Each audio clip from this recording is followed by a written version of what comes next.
This is what the final product looks like. It's had the flood coat. I'm sorry. We started off with the color coat, epoxy color coat. We let that dry. Then we did a flood coat, again epoxy, with some sparkle in it. I don't know if the camera is going to capture the sparkle, but there's definitely some.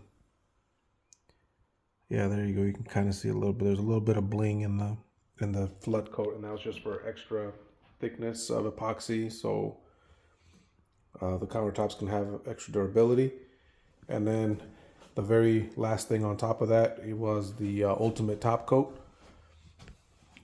All of these are Stone Coat countertop products, and as you can see, that's the final outcome, the final result there.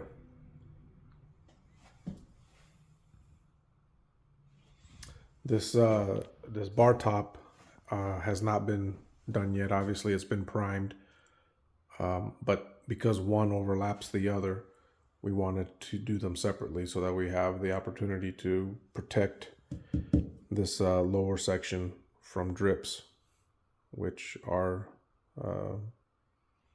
very prevalent when you're doing epoxy. As you can see, we had to protect our new cabinetry, and it's a good thing we did because there's plenty of drips that happen. Also, mental note or tip, however you want to look at this, we've done a lot of painting over the years, and we're used to using the painter's plastic, the normal painter's plastic. It works great for, most painter projects. Here we sprayed out all the trim throughout the whole house.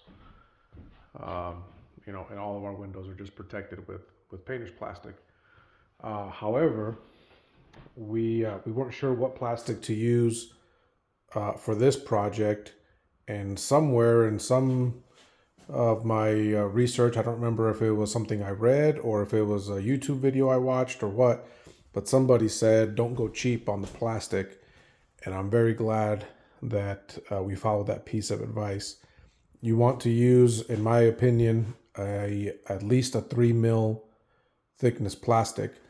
I've already taken it down, but when we taped the inside of the sink to prevent drips from going into the cabinet, we just used painter's tape for that. Or, I'm sorry, painter's plastic for that.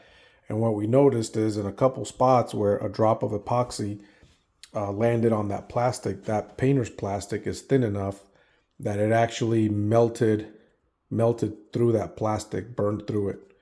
And so you hear the horror stories about epoxy overheating and going exothermic and this and that.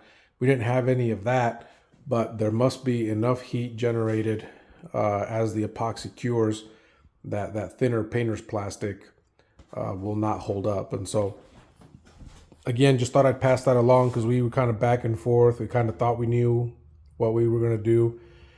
And then luckily at the last minute, we decided to be safe than sorry. And I'm very glad that we did. The 3 mil plastic is holding up just fine.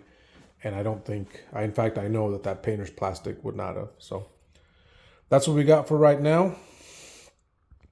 We're working on the kitchen exhaust here. It's obviously already ran up above the ceiling. So we're working on getting that connected and getting that finished.